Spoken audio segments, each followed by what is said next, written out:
It started with laughter, hers, soft and melodic, cutting through the low hum of conversation that filled the cafe. I remember looking up from my book just to see where that sound was coming from. There she was, sitting by the window, light pouring over her like it had been waiting just for her.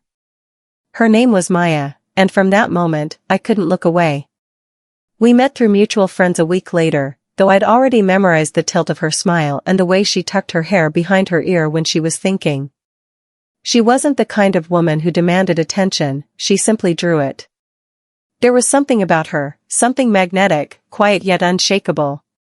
And when her eyes met mine for the first time, I felt the air between us change. Our friendship grew quickly, too quickly for me to keep my feelings hidden. Late-night talks, endless coffees, shared playlists, and small silences that spoke louder than words. Every touch, accidental or not, lingered a little too long. Every smile felt like a secret. I knew she wasn't mine, not yet, but my heart had already made a decision my mind hadn't caught up to. That night, we went for a walk after the rain. The streets glistened under dim lights, and the air smelled like wet earth and jasmine. She was telling me about someone new, someone she'd met recently. I tried to smile, to act unbothered, but my chest tightened with every word. I could feel it, the beginning of something I might not be part of. When she turned to me, eyes bright and full of excitement, I wanted to tell her to stop, to tell her that it should be me. That I'd loved her quietly in every moment we'd shared. But instead, I just nodded, watching as her breath formed little clouds in the cool air. She stepped closer, brushing a strand of hair from my face. "You're so quiet tonight," she whispered, her fingers lingering on my skin. My heart raced, caught between hope and heartbreak. "I'm just listening," I managed to say, though what I really wanted was to close the distance, to tell her everything I had kept locked inside. Her touch was warm, too warm, and I could feel my resolve slipping. The city seemed to fade around us, leaving only the sound of rain dripping from the trees and the echo of everything unspoken between us. For a moment, I thought she felt it too, that invisible pull that tied us together. But then, she smiled that soft, apologetic smile, the kind that breaks you gently. "I think I'm falling for her," she said. And just like that, the world tilted. My lips parted, but no words came. I just stood there, watching her eyes light up for someone else, realizing that love, no matter how deep, doesn't always mean it's returned. The next few weeks were a blur, the kind of blur that happens when life keeps moving but you're stuck somewhere between hope and heartbreak. Maya was glowing. Every time she spoke about her, her eyes softened, her lips curved differently, the kind of smile that used to be mine, even if she never knew it. Her name was Lena. I'd seen her once, confident, graceful, the kind of woman who seemed to command a room without trying. When Maya introduced us at a mutual gathering, I told myself to be polite, to be mature. But as I shook Lena's hand, I felt the sting of something I couldn't name, envy, loss, maybe both. They looked beautiful together. That was the truth I didn't want to admit. Lena's arm brushed against Maya's as they talked, and every casual touch between them burned into me like a quiet confession I was never allowed to make. I stood across the room, glass in hand, pretending to listen to someone's story while watching the one I wanted laugh in someone else's arms. Maya caught my eyes once across the room, a fleeting moment, but enough to make my heart twist. There was a question in her gaze, maybe even guilt, but it disappeared as quickly as it came. She turned back to Lena, and just like that, I disappeared again. Later that night, when the crowd thinned, she found me standing by the balcony, the city glowing below. "You okay?" she asked softly, stepping closer. The scent of her perfume, vanilla and rain, wrapped around me like memory. "I'm fine," I lied. She looked at me for a long time, searching for something she couldn't quite name. "You've been distant," she said finally. "Did I do something?" The words nearly broke me. "Did you do something?" She had done everything that made me fall, and now, everything that made it hurt. "I'm just trying to give you space," I said. "You're happy, Maya. I don't want to get in the way." Her lips parted like she wanted to say something, to stop me, maybe, but then she just nodded. You could never be in the way, she whispered. For a second, I believed her. For a second, I let myself imagine that her voice trembled because she felt the same pull I did, that maybe, beneath all her happiness with Lena, there was still a small corner of her heart that belonged to me. But then Lena appeared at the door, calling her name. Maya smiled, said goodnight, and walked toward her, toward the life she'd chosen. I watched them leave together, their fingers brushing as they disappeared into the night. And that's when it hit me, she didn't just find someone new. She found the version of love I could only dream of giving her. Yet even as I told myself to move on, something deep inside whispered the truth I couldn't silence. I wasn't done with her. Not yet. Time didn't heal the way everyone promised it would. It only softened the ache, like waves that pull back but never really disappear. I tried to distract myself, buried in work, new people, late-night conversations that meant nothing. But every quiet moment found its way back to her. Maya and I still talked, of course. That was the problem. She didn't disappear completely. She stayed, in messages that came too late at night, in calls that started with "I just needed to hear your voice." I told myself it was friendship, but the truth was crueler. I was still orbiting her, even though she belonged to someone else. One afternoon, she asked if we could meet. It's been forever, she said, her voice carrying that familiar warmth I could never say no to. I hesitated but agreed. We met at the same cafe where I'd first seen her. The light still fell on her like it always did, unfairly beautiful, effortless, magnetic. She wore a loose white shirt, her hair tied up, a few strands falling into her face. She looked happy, but her eyes told a different story. We talked about everything and nothing, work, plans, memories. Every laugh pulled me back into the gravity I was trying to escape. At one point, she went quiet, tracing the rim of her cup.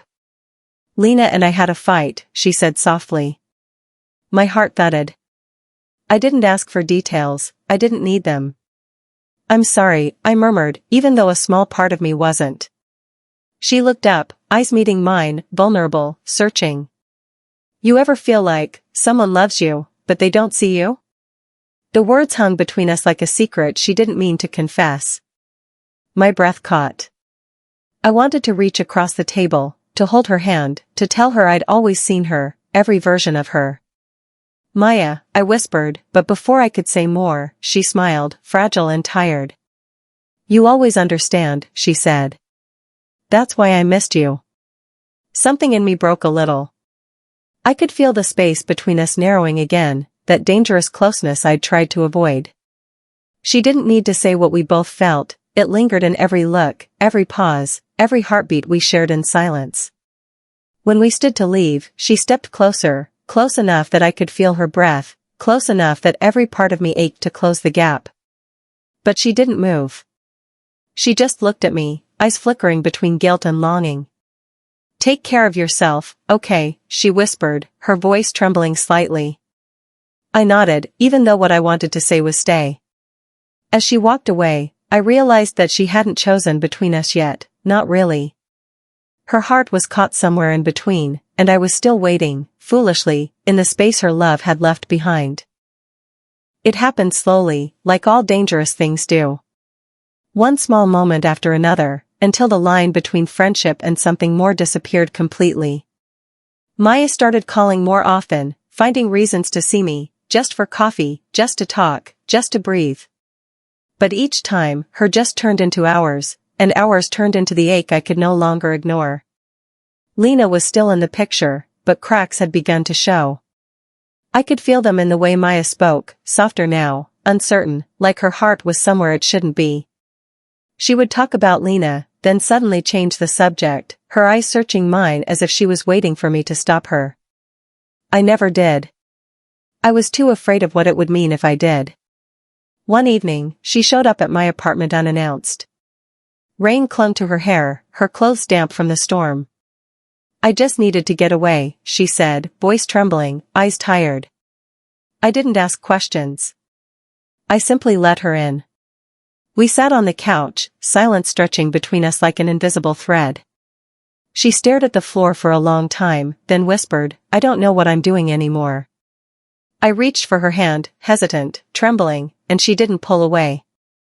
Instead, she laced her fingers through mine, holding on tightly, like I was the only thing keeping her grounded. "You don't have to know right now," I said softly.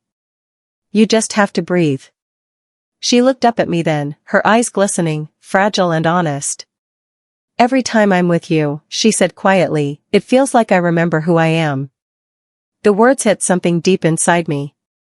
My heart raced, my breath caught, and for the first time in months, hope didn't feel like a mistake. I wanted to pull her close, to erase all the space that had ever existed between us. Instead, she moved first. Slowly, she rested her head against my shoulder. I could feel her heartbeat, fast, uneven, matching mine. The world outside faded into the soft rhythm of rain and our breathing. "I shouldn't be here," she whispered, but her fingers tightened around mine. "I know," I said, "but I don't want you to go." We stayed like that for a long time, quiet, trembling, holding on to something that wasn't supposed to exist but did anyway. It wasn't a kiss. It wasn't a confession. But it was everything that lived in between, that fragile, electric space where love hides before it's spoken. When she finally left that night, she didn't say goodbye. She just looked at me from the doorway, her lips parted, her eyes full of something that felt like a promise and a warning all at once. And for the first time, I didn't wonder if she felt the same. I knew she did. The days that followed blurred into one another, half-lit mornings filled with unspoken words, and evenings where silence said everything we were too afraid to admit. Maya started appearing more often, her visits casual at first, then quietly necessary. It was as if my apartment had become her refuge, the one place where she didn't have to pretend she was fine. One night, she came over after another argument with Lena. Her eyes were red, her voice small. "I don't even know who I am with her anymore," she said, standing by my window, looking out at the rain-soaked city. "She loves me, I know she does, but it feels like I'm shrinking to fit inside her version of love." I wanted to tell her she didn't have to shrink with me, that I'd always seen her in full color.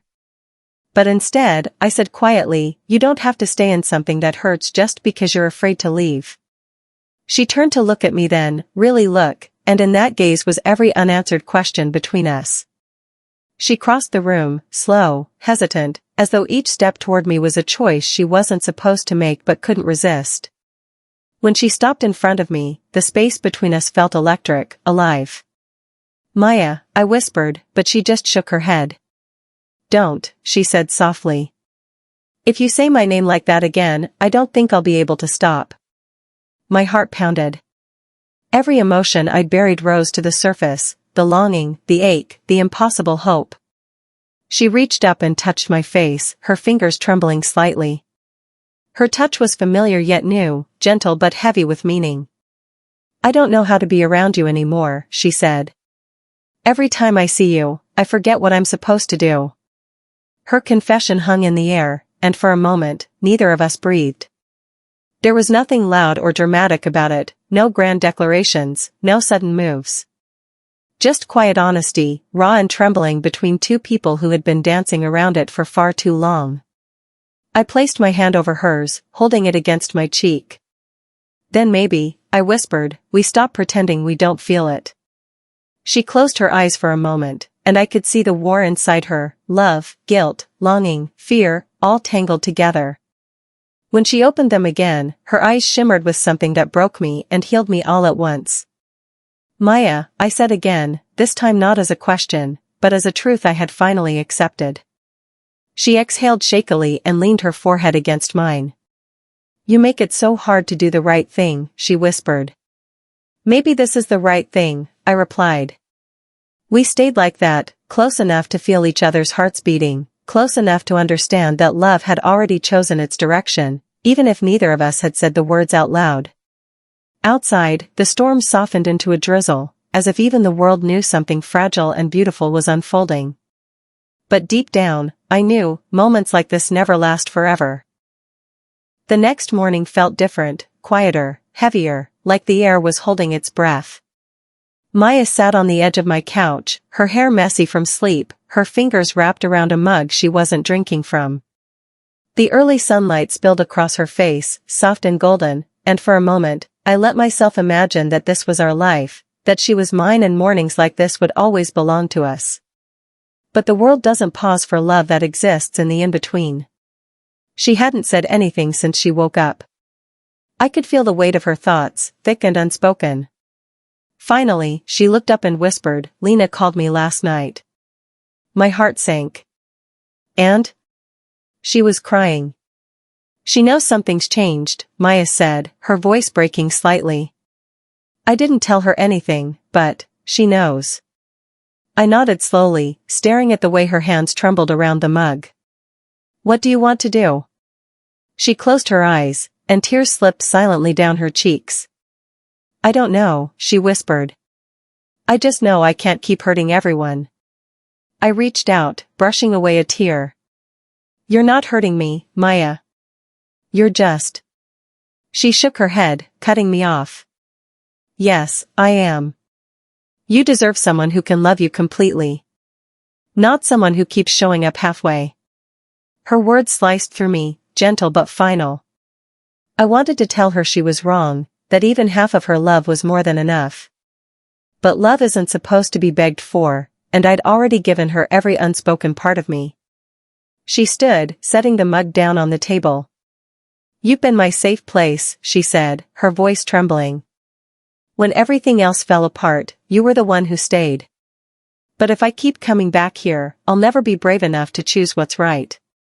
I looked at her, trying to memorize everything, the curve of her smile, the way light danced across her skin, the sound of her breathing. "Then what is right, Maya?" I asked quietly. She hesitated for a long moment before saying it, the words that would echo in me for years. "Right now, it's not us." I felt something inside me crumble, quietly, like glass breaking under soft pressure. She stepped closer, pressing her hand against my chest. "You'll always mean something to me," she whispered. "Maybe in another life, when timing is kinder." I nodded, though my throat ached too much to speak. She smiled, that same sad, beautiful smile I'd seen the night she told me about Lena, and then she turned and walked toward the door. I didn't stop her. I couldn't. Because love, no matter how deep, isn't always a reason to stay. When the door closed, the silence felt final. I sank back into the couch, the air still carrying her scent, a haunting reminder that some loves don't end in anger or blame. They end in understanding. And as I sat there, staring at the empty space she'd left behind, I realized something that hurt and healed all at once. Sometimes, love isn't about who we end up with. It's about who we become because of them.